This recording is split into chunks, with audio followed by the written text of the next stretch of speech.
Hey, everybody. It is Lauren DeLisa Coleman for the Inside series here at Filmio, and I have another wonderful interview to bring to you that is part of the Austin Asian American Film Festival. And this one, I mean, this filmmaker is a trooper because she's coming to us from Shanghai, and it's like 3 o'clock in the morning there, since it's 3 o'clock in the afternoon here. And she's like just ready to rock and roll. We love it. I'm going to maybe not pronounce her name as beautifully as she can, so I'm going to ask her to say it again. But please join me in welcoming Xue Xue, who is the filmmaker behind a wonderful film called Big Trouble in Little America. And thank you so much for joining us. Hi, thank you, Lauren, for having me here. Absolutely. So, can you start, please, by giving us a synopsis of your film? Sure. Big Trouble in Little America is a short film. It's about 9 minutes long. And it's about this young Chinese girl. She got a secondhand mattress from another Chinese girl, which is never a good idea to get, like a secondhand mattress, right? So true. And so no matter what country. Why would you? But she's trying to be smart with her money and stuff. And she started getting weird, sexy dreams on the mattress. There's always some sexy American guy in her dream, and having some stuff going on there. And she started to having hair falling out and weird body situation. And she's like, "Oh, am I dying or something?" So she decided to start to do what's the word? Cleansing for the mattress.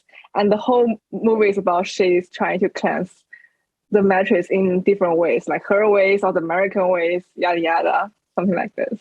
Yeah. I just think the whole concept is a crack up, and it's just so perfect for somebody like me who is just so anti, sleeping on other people's beds. And when I go to get even an Airbnb, I have to be white sage on it. It's very close, right? It's very personal, jewelry and other things that pick up our energy, right? So yeah. I just found it fascinating that you selected this topic, but tell me how, this whole story came to you. Oh, yeah. So the thing is, I bought a secondhand mattress in my last year in grad school. I mean, I think I need to say that, I went to grad school in America, in Philadelphia, for 3 years, and I was an international student there, and it was my last year in grad school. I was trying to be smart with my money, because I'm trying to make this whole thesis film project. So I was buying a second mattress, and I was pretty I'm not a germaphobe, no, but we don't really have. I'm from China, by the way. I didn't really say that. Wait, you said that. Yes. I'm but to clarify, the city that she's in right now is in Shanghai. Yeah. Shanghai, narrow it down a little bit. Yeah. Yeah. Thank you. We do. I don't think we have bed bugs in China for some reason, and so I was really freaking out about what am I going to catch on this mattress. So I did this whole cleansing process. At this stage, I use sage and I use baking soda, and I was being there, and also I kind of, so there's this whole Chinese myth or East Asian myth is that if you put anything under the sunlight for a while, it will just clean everything. It will just kill all the germs. That's not just Chinese, though. I think that's okay. I think it's science overall that it. I don't. Mm-hmm. Well, I wouldn't say maybe spiritually it does, and maybe that's not accepted or whatever general vibes in all countries. But just in terms of sunlight cleaning, a thing like a mattress or something like that, that's just a magazine here, Better Homes and Gardens will say stay in the sunshine because it'll freshen it, and the sun kills some of the germs, not for a hospital level, but yeah. So you did that? Yeah, totally. I did. I was I had a what's the word? I had a dog. Yeah, and I was flipping the mattress on the dog, because I'm trying to cleanse it one side and another, and yes. I was doing that, and I was this is crazy. I'm doing this. This is just ridiculous. So I was thinking about this another person, because also mattress is very close to you, and my mind, I don't know why, but it always go to the erotic places where I'm trying to be creative. And I feel like it's fun to just, I mean, to be honest, I don't think I had that much of gut when I was back in China as like an undergrad and stuff. Like I'm always drawn into things like this because I don't know. I don't really want to go deep into the like why am I always trying to do sexy stuff in films. But I feel like in America, for my thesis, I want to embrace that part of me and I want to really have fun with it because, you know, there's so much dynamic there. Like as Chinese students, also as like female international students from China, we also portrayed or like seen as quiet and like introvert, but we're not. We're also humans. We have emotions. We also have sex. Surprise.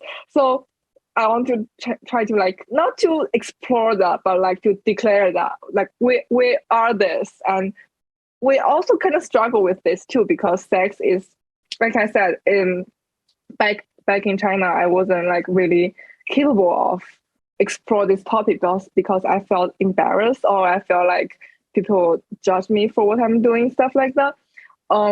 So sex is kind of like a taboo in a way, although people are very, what's the word, oppressed, or like people can't really talk about it, but people really want it in many ways. Right. So there's definitely some struggle there, and I don't want to, I don't want to break it down into pieces and be like, here's what's happening about like Ang Lee was saying in his movie about, you know, the man woman eating and drinking, that movie.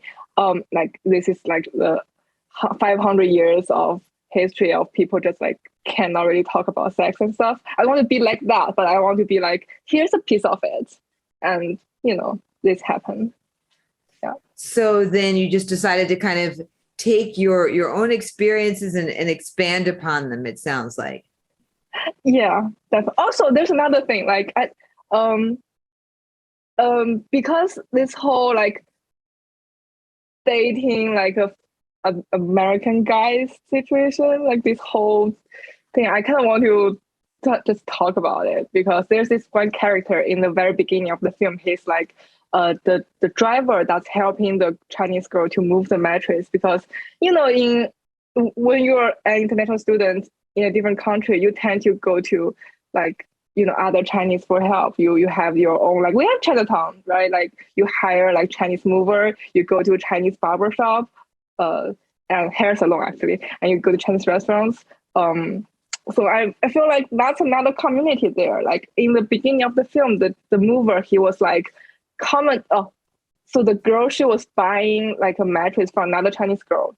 And that girl has a white boyfriend, and at the very beginning of the film, the Chinese mover was like commenting on the girl dating a white guy, and he was like really like not into that. He's like, wait, Chinese girl shouldn't be dating. You know, I feel like that's another thing I want to incorporate into the whole story. Like there's certain amount of judgment for women from Chinese men, or I don't know, from Chinese people, sometimes people, about like you shouldn't date someone out of your race, which is interesting. Like, and you know, it's funny because I think here in the States, and actually a former we were really close before, but I still know her, friend from Hong Kong who's Chinese. We were super close in college, and she ended up marrying a Caucasian male. And so, you know, I know some people personally, and of course you see people, and I never was really quite certain whether it was a dialogue within the Chinese community or not. And so it's interesting that you kind of bring light to this because I don't think it's really been discussed very much. Obviously, the black-white dynamic has been discussed. It's been, you know, illegal in the United States, and then, you know, those laws have dropped. And so that's been, you know, more of a narrative. But I mean, this one has not really been explored just yet. So I think it's very cool that you brought it into play, but in a very interesting way, and that you were just, you know, brave enough to tackle, you know, a number of these things. How many years were you in Philadelphia?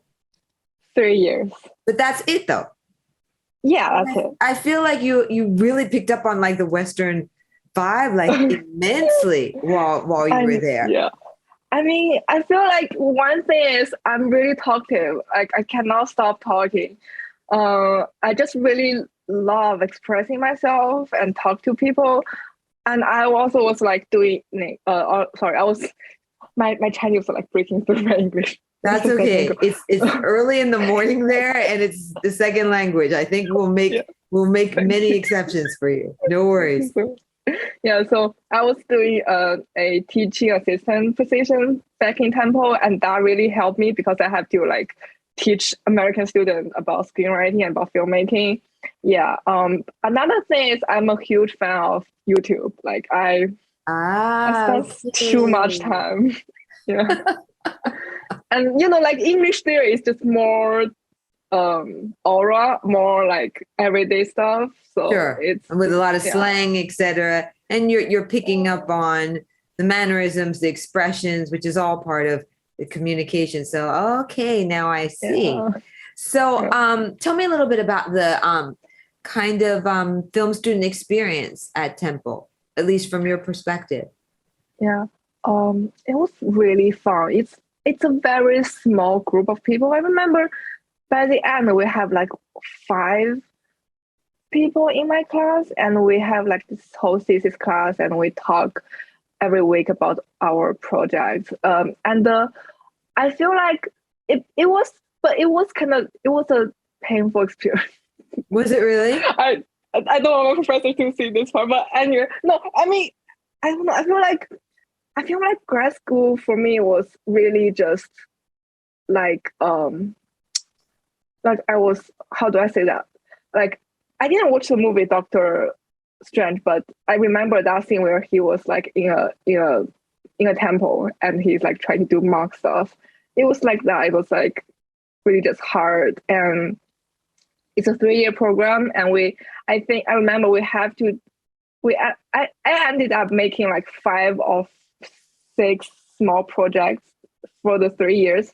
Basically, I made 1 or 2 films each year, and then we had to write papers for our second year, which is painful for it's a Master of Fine Art degree. So writing paper for me is like, just kill me, please. But at this point in my life, I look back and I have so many great experience from filmmaking, and I have stuff in my hand where I can be like, here are these things I made, and I went to film festivals with my project, and I also get funded a lot every year. I got funded for making my project. I got funded for I went to Germany once for this international women's film festival for the films I made. Which is like, I'm like, it's no joke. It's amazing. I mean, it was fun, and I tried really hard. I was pushing myself really hard back then. Like, what's your secret, Sean? I mean, like, what tips might you have for maybe other student filmmakers who are watching this, and maybe doing it all in a second language, maybe not, but obviously you've overcome like a bunch of different hurdles. What is it that you think is kind of, I don't know, just like a major trait that you need to have to be able to either, complete grad school, film school project, at your age and with, your level of experience? Yeah. I mean, first thing I will say is just really stick to people who cheer for you, like build your own community. That's just so important. That's a very important lesson I learned, really, because I feel like I learned that from my professors. They bring us to African American exhibitions about appreciating and cherishing African American art, and also Asian American art. And we have a great cohort. It's a student my class, and we hang out and we do stuff, and we are going through this together. So we are there for each other, and we are always so supportive for each other's project. Also stick to the professors that really likes you. And never, I guess there's one thing, that's never be too shy to speak up, to be too shy to tell people that you're suffering, you need more help, because people are there to help you. And I understand that for international students, we tend to stick to our own community. For me, it was like, there's only one Chinese in my cohort, so I don't really have like also class is just so full. I don't really have much time to like. I remember me and my roommate, we could hang out once a semester because she's in law school and I'm in film school, and we barely see each other. And this like we just like go to clubs for like this one time every semester and just to like go super wasted. But anyways, yes, have a community and stick to them, and don't be afraid to ask for help. And I mean, it was really fun to hang out with Chinese friends in America, but you have to, I don't know, like you have to embrace the culture. Unless, otherwise, why are you there? Why are you in a different country? You know, that's something I think that this is great. So now tell me about getting accepted into the festival. Oh yeah, I always love Asian American film festivals because I went to some when I was in the States, and I really love the vibe there. Big Trouble is it's it's a long story. It's my thesis project, and I've graduated for 3 years already, and I was trying to do more things with it 3 years ago, but COVID hit, and I just can't, like, it was all very overwhelming with work and like everything going on.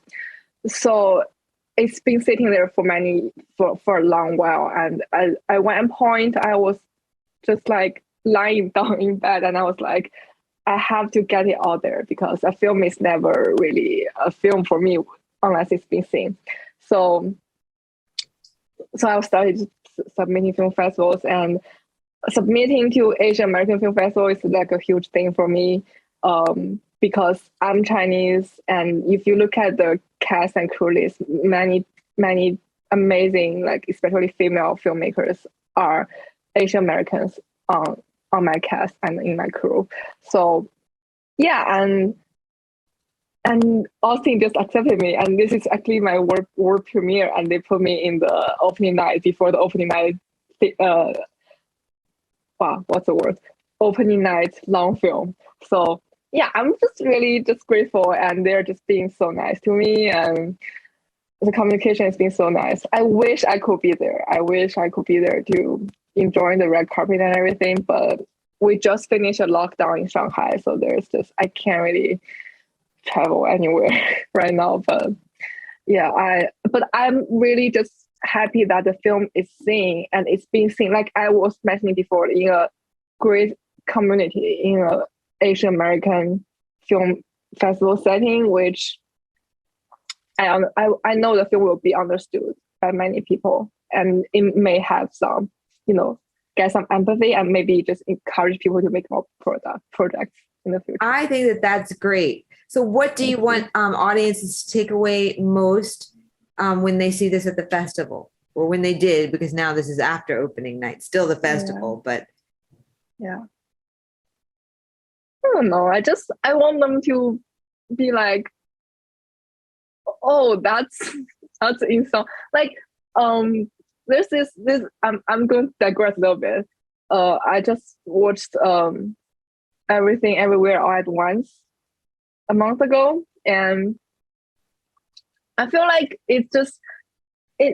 for that film, you're like, oh, that's what may happen in a like middle-aged Asian American lady's mind, and this is something they'll be like, oh, so that's what they're thinking for, like, Asian American international, no, not Asian, a Chinese international student, because like people don't really talk about what I'm going to say this word because I just don't like to say long words, but like a Asian version of Karen, right? Like you don't really think like, what do Karen think?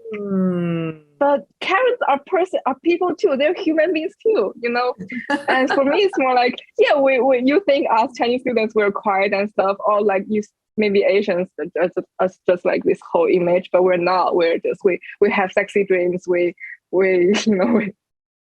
we do stuff. You're just human like everybody else, but the media stereotype out there has been put forth for so many decades that we do think that too often that it's one dimension, and no people is a monolith or are a monolith, for sure. So I'm glad that you could bring another vibe, and especially like, just a younger Asian female vibe, because when you do get something that's represented, I find that it's, a little bit more like mature and proper, even if it does veer a bit, away from the stereotypes.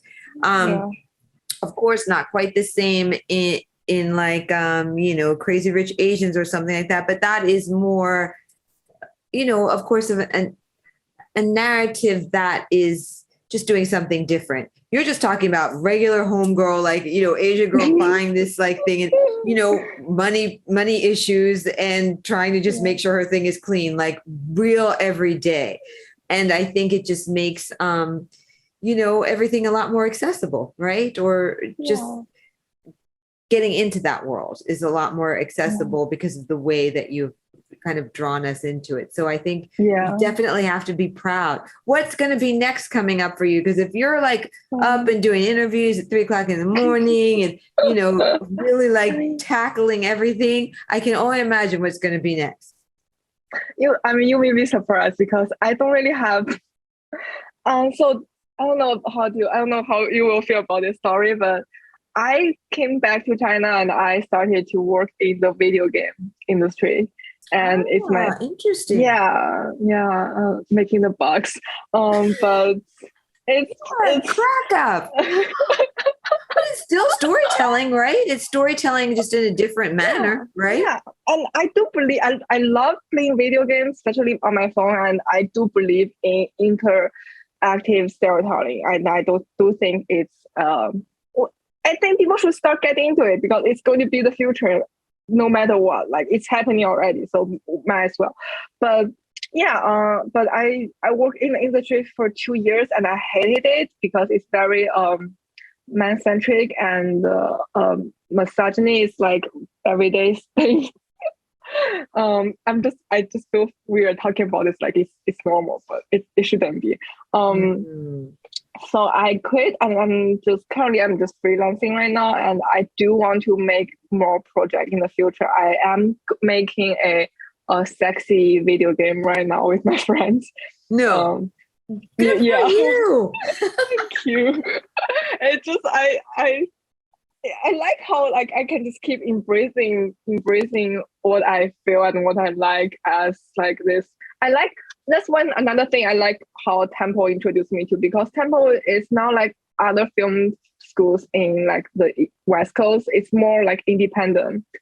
That's true. And besides, some people may be like, also too, I mean, and I can say this because I'm, originally from the suburbs of Philadelphia, so Pennsylvania, as our wonderful viewers know, and it's rough around there. So I mean, it's not frou-frou at all. So there's no way that film, program could be anything remotely, related to say like a sweeping USC scenario, right? It is grit there. And so I understand how such an environment could help you become very real with yourself, because it's very real there.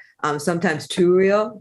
People who know the story in that part of Philadelphia already know. So it's just that you could be safe there and, do what you needed to do and everything. But so it gave you, I think it just seems like it was very perfect for your personality. Like the two things came together in a good way, right? Yeah. I mean, I had this what's the word? I had this period in my life where I was like, I can't stand Philly any longer. I just can't. It's so cold in the winter, and the winter is so long, and like everybody hates each other on the subway. And Temple is in North Philly. I'm not going to shade on North Philly. I love North Philly. I love South Philly. I don't like the only part in the town I don't like, and I'm very just ready to say it's the UPenn area. It's the West Philly, white West Philly area. I'm like, no, guys, no, that's not real. Why are you so funny? You are a crack up. I think that it's like, not every now and then, but too frequently you hear about some poor like Temple student like getting run up on in Philadelphia, or their like apartment was broken into or whatever. And you're like, oh, I don't want to be near the, more chic, Penn area. You are so like, really gangster, Shun. You're like gangster. I love it. Yeah, because I lived in North Philly for a year and South Philly for a year. And even when I was in South Philly, it wasn't like the fancy South Philly. It was I was neighbor with like a Southeast Asian neighborhood, and it was really fun. Like there are people smoking weed on the corner store in front of, and like I say hi, what's up to us, always and I was up like, for an adventure. It seems like it's like whatever. Like I'm just gonna roll with it. Yeah, it was scary, but I mean, I am lucky. I would say I'm like, yes, you were. Yeah. Oh my gosh. Well, I can't wait to see what happens next. I want to just thank you so much for your time. How can we keep up with you? I know you're active on across social media. I know you got your WeChat like blowing up and everything.